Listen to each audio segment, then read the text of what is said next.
Yo Tecnológico. Hola, ¿cómo están? Les damos la bienvenida a Saberes Digitales. Hoy hablaremos sobre un tema muy interesante, las competencias digitales. Seguramente ustedes son apasionados de la tecnología, ¿verdad? Aquí vamos a poner a prueba todos sus conocimientos. Yo soy Shadani Policanti. Yo soy Alejandro García y es para mí un gusto compartir esta dimensión de la sabiduría digital con todos ustedes. ¡Comenzamos!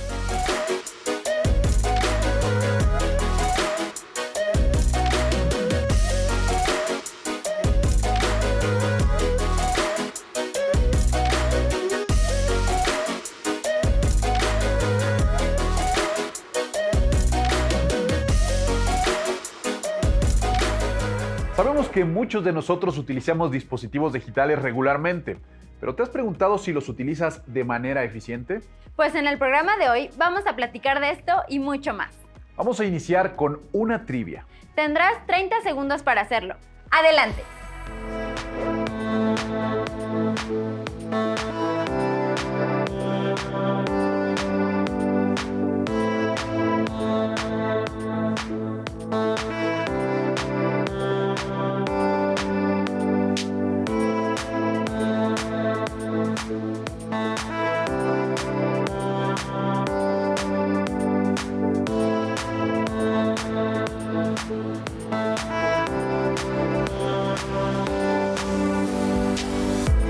Muy bien, al final de la emisión vamos a mostrar todas sus respuestas. Se estarán preguntando qué tienen que ver todos los símbolos con el tema de hoy.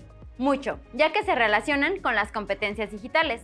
Seguramente han escuchado hablar de este término, ¿verdad? Si no han escuchado hablar de él, no se preocupen. Aquí les vamos a explicar de qué se trata. Así es, las competencias digitales son un conjunto de conocimientos, habilidades, actitudes y valores que facilitan el uso eficiente de las tecnologías en diversas situaciones. Amigos y amigas, utilizamos estas competencias para crear, para compartir contenidos digitales, para comunicarnos y colaborar, así como para dar solución a nuestros problemas de la vida cotidiana, ya sea en la escuela, en el trabajo o nuestras actividades del día a día. En resumen, se trata de aprovechar el potencial de las tecnologías de la información, comunicación, conocimiento y aprendizaje digitales para el aprendizaje continuo, la interacción y la solución de problemas en diferentes contextos. Pero ¿cuáles son las competencias digitales que requerimos desarrollar para ser competitivos en una sociedad que está cada vez más digitalizada? Con las siguientes actitudes podemos lograr lo que plantea Alex. Toma nota.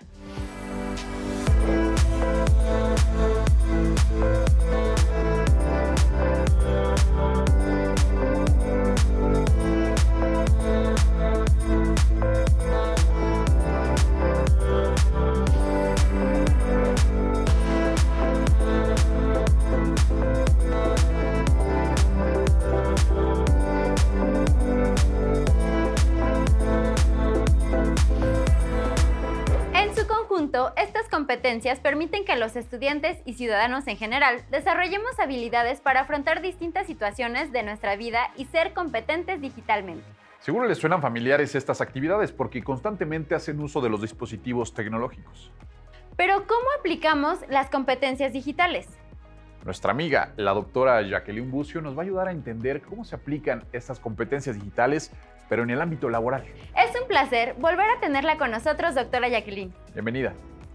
La doctora Jacqueline Bucio es maestra de estudios de Asia y África en el área de Japón por el Colegio de México y doctora en lingüística por la UNAM. Actualmente es subdirectora de Bachillerato a Distancia y MOOC. La rápida evolución de las nuevas tecnologías ha impactado el campo laboral de múltiples formas. Por supuesto, ahora están presentes dentro de los trabajos computadoras, sistemas de programación, y quienes no sepan manejarlos, pues nos iremos quedando atrás. Así que la obligación de los docentes de las escuelas es ir integrando estos saberes en las asignaturas que estamos tomando todos, que tienen que tomar todos los estudiantes. Indudablemente, esta parte de interactuar con las computadoras va siendo cada vez más importante. En un trabajo que antes no se necesitaba una computadora, ahora sí. Sistemas de gestión, sistemas de programación, como decía. Es decir, todos necesitamos estar más conscientes de que debemos interactuar con las máquinas, con las computadoras, con programas y estarnos actualizando, porque además cambian muy rápidamente. En México y en el mundo se está notando que, por supuesto, el manejo de datos es lo más importante. necesitamos aprender a manejar datos en diferentes áreas, desde datos para las empresas, de cómo funcionan sus productos en el ámbito empresarial, pero también en el aprendizaje. Los maestros ahora necesitamos saber manejar tableros para observar cómo está avanzando el aprendizaje de los estudiantes. Los puestos de trabajo con una mayor proyección, por supuesto, en primera instancia, son aquellos que puedan manejar los datos y la información. Esto es lo más evidente, pero también se tiene que tomar en consideración el manejo de la ética con la que se van a manejar. Entonces también esta parte habría que reforzarla para integrarla y hacer perfiles que manejen ambas cosas, tanto los datos como la filosofía y la ética, para poder integrarlos y hacerlos con un enfoque humanista. Para podernos insertar en el mundo laboral en este futuro cercano, por supuesto necesitamos desarrollar las habilidades tecnológicas, pero muchísimo más importante la parte crítica, es decir, saber diferenciar entre tanto lo que es verdadero como lo que no. Esta parte de las fake news es muy interesante, necesitamos saber determinar cuándo algo es cierto y cuándo no en Internet, entonces la parte crítica es fundamental. Y por el otro lado, claro, la parte tecnológica, pero además saber hacerlo de manera adaptativa.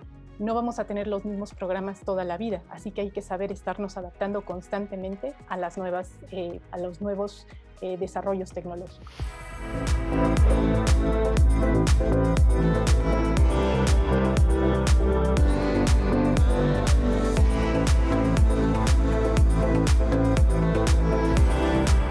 Para desarrollar las competencias digitales debemos contar con acceso a dispositivos conectados a Internet.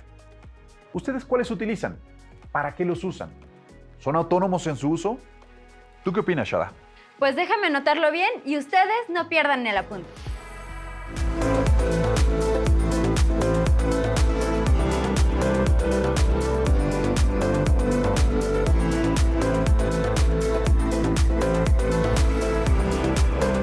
Veamos ahora, Alex, ¿para qué utilizas la tecnología?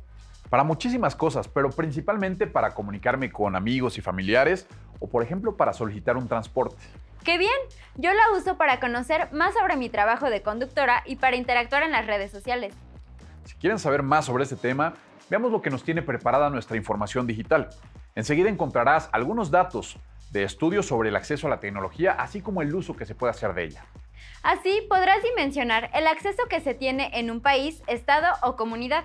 También vas a identificar el tipo de actividades que realizamos todos nosotros como internautas. Sigamos con los saberes digitales.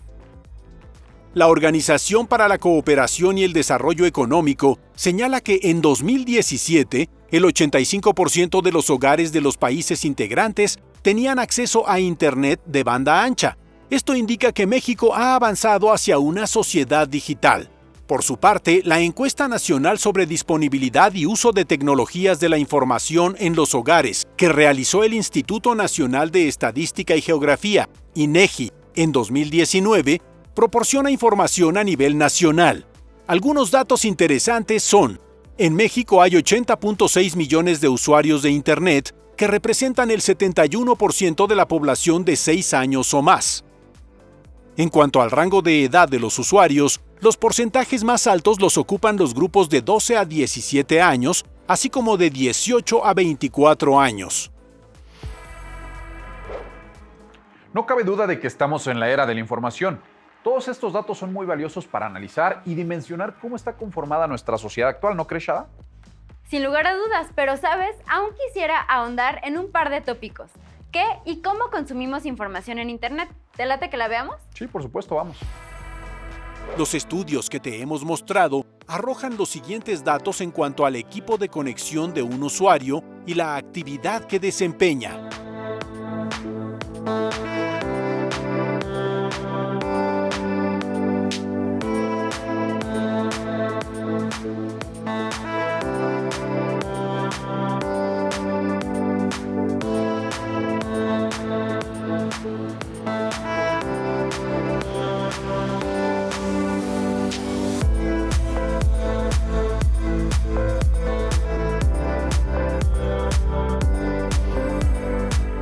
¿Identificaron qué actividades ocupan el top 5? Sin lugar a dudas, ganó el entretenimiento.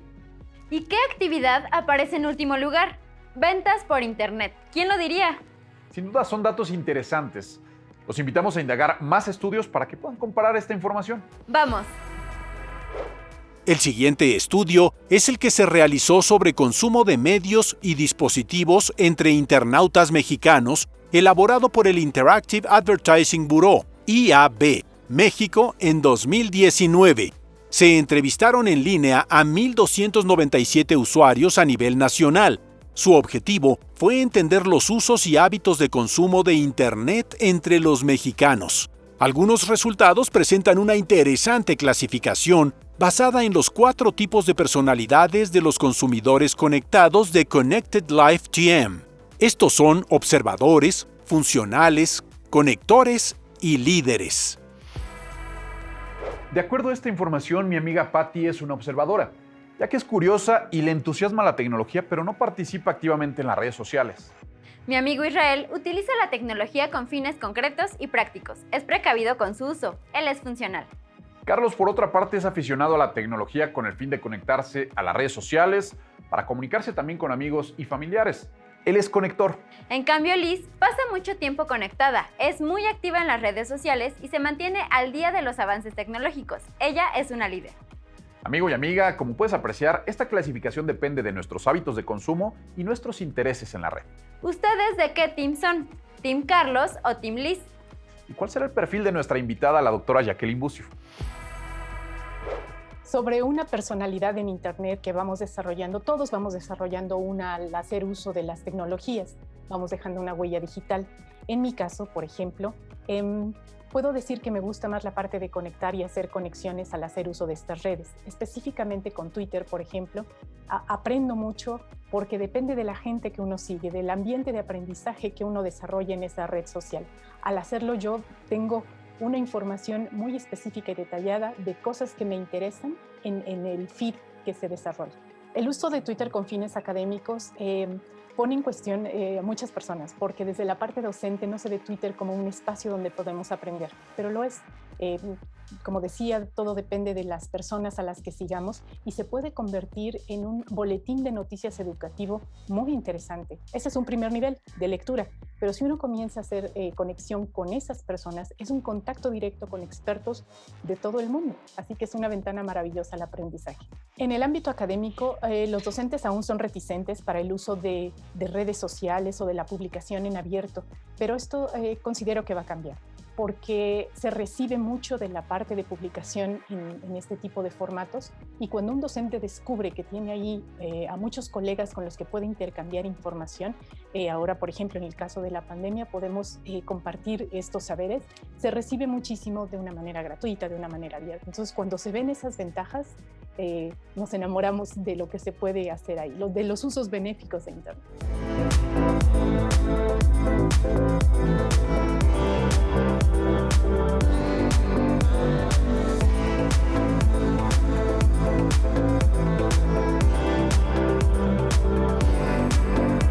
Muchas gracias a la doctora Jacqueline Bucio por ampliarnos todo este panorama.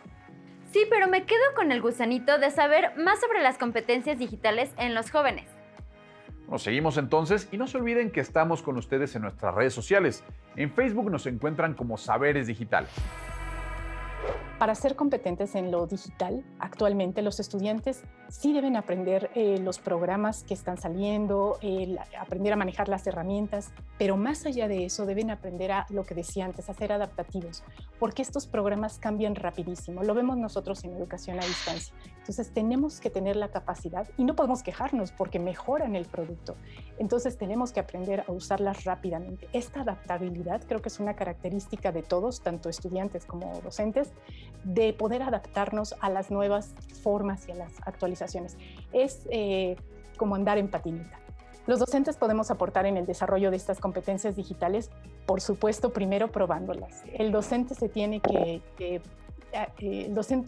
sumergir en el mundo digital y ver qué es lo que hay. Pero muy importante, no tiene que ser un experto. El docente solo tiene que conocer el panorama y permitir que los estudiantes estén ahí y acompañarlos y aprender de ellos. Esta parte es muy importante porque los docentes siempre hemos estado en el pedestal. Yo soy el docente y yo no tengo que aprender. y hay que dejar que los estudiantes nos enseñen. Ellos pueden compartir lo que están aprendiendo, manejan y se aproximan de formas diferentes a los dispositivos. En el intercambio ambos podemos aprender mucho. Los docentes podríamos proponer actividades donde no solo justamente estemos transmitiendo información, sino que estemos construyendo juntos. Al proponer un trabajo donde los estudiantes propongan soluciones a través de herramientas tecnológicas o de otros medios, los maestros podemos ir dirigiendo con el expertise que sí tenemos para que ellos hagan más de lo que nosotros solicitamos. Y eso es muy interesante de ver cómo los estudiantes cuando buscan y les ponemos trabajos con proyectos y de preferencia reales que tengan impactos reales en la sociedad, desarrollan habilidades de realmente aportar y de dar productos que no solo se queden en el escritorio del profesor como un trabajo de revisión. Creo que más allá de manejar las herramientas es importante saber hacerlo de manera crítica. ¿Y cómo se logra esto? Los docentes somos los responsables de ir poniendo los lineamientos, pero también de preguntarnos en cada momento al usar las redes sociales o al usar la tecnología, ¿le estoy haciendo daño a alguien con lo que estoy publicando? Sobre la brecha digital hay muchas acciones que podemos tomar en diferentes niveles. Por ejemplo, en donde yo trabajo el bachillerato a distancia, pensamos mucho siempre en la parte móvil y en la parte que se pueda usar desde dispositivos digitales para que los datos se puedan aprovechar de la mejor manera. Entonces, desde pensar en la resolución de las imágenes que compartimos, que sean de baja resolución, y pensar en esta gama baja de aparatos que reciben los contenidos para poder hacerlos accesibles. Y eso creo que se piensa desde el diseño. Como diseñadores de cursos desde donde trabajamos, siempre estamos pensando en cómo lo va a recibir el usuario. Entonces sí, a lo mejor hay un video maravilloso que dura 3 horas y puede ser fenomenal, pero el estudiante sabemos que no va a recibir 3 horas en su teléfono celular. Entonces pensar en el diseño de origen de los materiales, en cómo los va a recibir el estudiante y combinar esto con la pedagogía. En los dispositivos tecnológicos hay posibilidades maravillosas de aprendizaje. Por ejemplo, algo que a mí me encanta es el teclado deslizable en el teléfono, porque realmente podemos escribir muchísimo más rápido, cronometrado, hagan la prueba, de si escribimos con un teclado o si escribimos con el teclado deslizable. Es nuevo, no todos estamos acostumbrados y estamos aprendiendo, pero tómense el tiempo, es una prueba muy sencilla. ¿Cuánto tardan en escribir con el teclado, aunque sean muy hábiles, y con el teclado deslizable? Y son nuevas formas de aprendizaje. Tomar apuntes de esa manera puede que algún día sea más, esté más entre todos que el lápiz, ¿no? Y simplemente es otra forma. Y yo no veo que a veces la pregunta es leer en pantalla o leer en papel. Aprovechemos todo. Yo creo que la idea es poder aprovechar todo, abona, y qué bueno que lean en papel y se tomen apuntes maravillosos, pero también hay que aprender a tomar apuntes maravillosos con los dispositivos que tenemos. En el celular ahí, yo sé que los estudiantes a veces toman la foto, pero ¿qué hacen con esa foto? Sería la pregunta. ¡Qué interesante todo lo que hemos aprendido! ¿No crees que independientemente del dominio que tengamos de la tecnología y de los usos que le demos, podemos ayudar a las personas que nos rodean a utilizarla para cosas sencillas del día a día? De esta manera contribuimos a disminuir un poco la brecha digital. Claro, pero quizá este término no sea muy claro para todos ustedes, ¿verdad? Shada, ¿puedes ayudarnos a entender a qué te refieres cuando dices brecha digital? ¡Claro! La brecha digital es la diferencia que existe entre las personas que tienen acceso a las TICAD como parte de su vida diaria y aquellas que no lo tienen. Además, se refiere a las personas que saben utilizar la tecnología y las que no. Yo quiero añadir que la brecha de competencia digital no solo se trata de utilizar las TICAD de manera intuitiva, sino también de forma crítica y de forma responsable. Para mejorar la propia competencia digital y la de los otros, podemos empezar con pequeñas acciones, pero que contribuyan a que las personas de nuestro entorno utilicen la tecnología de manera eficiente y le saquen provecho para sus actividades. Sí, por ejemplo, a mí me gustaría ayudar a mi abuela para que aprenda a utilizar un celular y que realice una videollamada, eso me encantaría. ¡Claro! Yo voy a ayudar a mi papá para que aprenda a hacer pagos en línea y así evite largas filas. También le enseñaré algunos atajos en el teclado y a descargar aplicaciones para que se ejercite. Vamos a reflexionar las siguientes preguntas.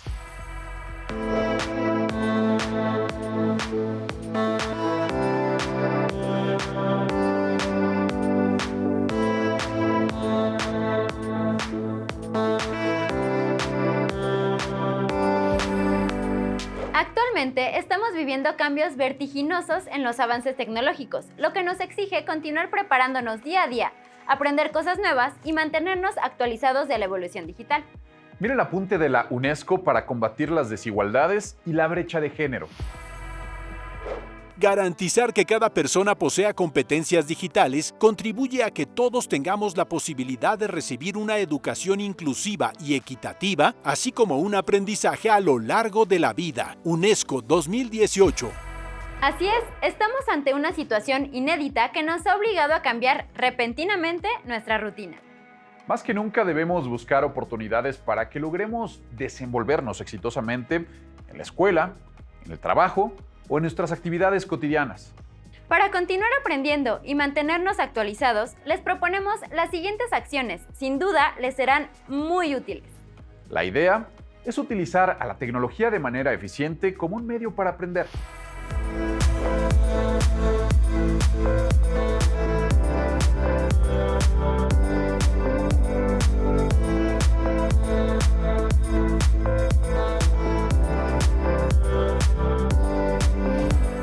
¿Recuerdan que al inicio planteamos una trivia?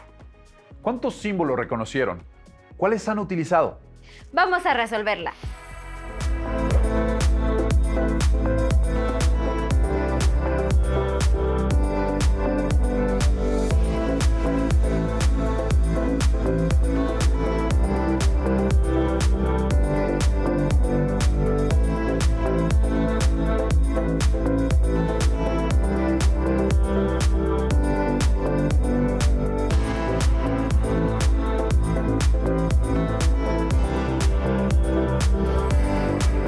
Estos símbolos los encontramos en los dispositivos que utilizamos comúnmente como la computadora, los teléfonos inteligentes, las tabletas electrónicas o cuando interactuamos en las redes sociales. Nos permiten hacer diferentes actividades y fortalecer nuestras competencias digitales. Y seguramente los adivinaste todos. Y ya casi por terminar, quisiera invitar una vez más a nuestra amiga la doctora Jacqueline Bucio para que nos regale sus últimas reflexiones sobre este tema. Todo va a tono en cómo se pueden mejorar tus competencias digitales. Para ser un estudiante competente digitalmente no es necesario conocer todas las herramientas que existen para grabación de video o para edición de foto. Lo que sí se necesita es saber cuáles son las funciones principales. Aprender cómo se maneja un procesador de texto como Word es maravilloso, pero saber que la idea detrás de eso es procesador de texto y que hay muchas aplicaciones, 10, 20, 30, que hacen lo mismo. Y hay unas que lo hacen incluso de forma abierta, es decir, con software de código abierto, que esto es muy importante y no privativo, como el que usa o provee Microsoft, que son maravillosos, pero tienen un costo detrás. Hay todo un movimiento de acceso al conocimiento libre que hace este tipo de productos de manera abierta y que podemos utilizar de manera así, abierta y con frecuencia gratuita, que no son lo mismo, ese es otro tipo de concepto. Pero saber que existe toda esta gama. Entonces, entender que el sistema es, por ejemplo, videoconferencia y hay muchísimas herramientas que podemos usar para este tipo de conceptos. Entonces, aprender cuál es el concepto y saber que hay muchas herramientas para realizarlo, para usarlo en Internet. Y no quedarnos con que hay una sola herramienta para las cosas y después sufrir mucho porque esa herramienta ya no existe. Para favorecer una construcción de comunicación efectiva en el mundo digital, además de la seguridad, también hay que comprender que es algo más vivo. Por ejemplo, ahora se habla mucho de la comunicación en WhatsApp y se dice que estamos perdiendo el punto final, porque nadie le pone punto. Pero hay que comprender que yo también los invito a observar si en sus últimos mensajes en WhatsApp le han puesto punto a las oraciones. Pero es que hay que entender que se trata de una conversación que se concibe más cerca de lo oral. Entonces, si ponemos punto, parece que se termina la conversación. Puede parecer incluso agresivo para la otra persona. Ya, punto, aquí fue el final. Y no es parte de la ortografía tradicional cuando entregamos una redacción. Entonces, hay diferentes manifestaciones de la comunicación en los medios digitales. Para cada uno hay que estudiar y comprender dónde se enmarca, conocer los contextos, y a esto las materias de comunicación van a tener también que extender mucho sus horizontes. No solo enseñar lo que sucede en el texto, que era nuestra principal referencia cuando escribíamos y redactábamos, ahora se redacta en diferentes contextos y tenemos que aprender a redactar y y a leer de nuevas formas para todos ellos. Leer en pantalla es una nueva habilidad, escribir en la computadora también, y tratar siempre, claro, de ser respetuosos y de hacerlo de manera crítica y sin revelar toda esa información que a veces vemos en las redes, pues que se queda ahí en el ciberespacio. Para mejorar nuestras competencias digitales es la experimentación, considero, la mejor vía. Es decir, siempre estar atentos a las novedades y experimentar con las herramientas. Para los estudiantes, por ejemplo, cómo estudiar mejor con las herramientas que están ahí. A veces, por ejemplo, en nuestras cuentas de correo creemos que son solo cuentas de correo y resulta que tienen además muchísimas herramientas conectadas. Empezar a descubrir cómo podemos tomar mejores apuntes, cómo podemos transmitirlos de la mejor manera, cómo podemos presentar mejor y cómo podemos socializar nuestros resultados. Para todo eso hay múltiples herramientas para embellecer nuestras tareas, para hacer mejores recuentos y en formato multimedia. A lo mejor no solo las presentaciones y entregas tradicionales que eran en un procesador de texto, ahora tenemos un enriquecimiento mayor justo en medios como Instagram, en medios como Twitter, incluso medios como Facebook. Descubrir otros usos a las herramientas digitales que podemos tener para aprender. Entonces, experimentar para mí es el punto que nos lleva a conocer mejor las habilidades digitales y a tener mejores habilidades digitales y hacerlo con cuidado, con un espíritu crítico de por qué lo estamos usando. Muchas gracias a la doctora Jacqueline Bucio por acompañarnos en esta aventura digital. Recuerden que ella trabaja en la Universidad Nacional Autónoma de México, en la UNAM, donde ustedes podrían continuar con sus estudios. Por lo pronto, tenemos una cita mañana en esta dimensión de la sabiduría digital. Hasta pronto y no dejen de escribirnos. Y no se pierdan el siguiente capítulo de Ciudad de México en el Tiempo. Esta ciudad que es de todos los mexicanos. Va a estar bastante bueno. Cuídense mucho.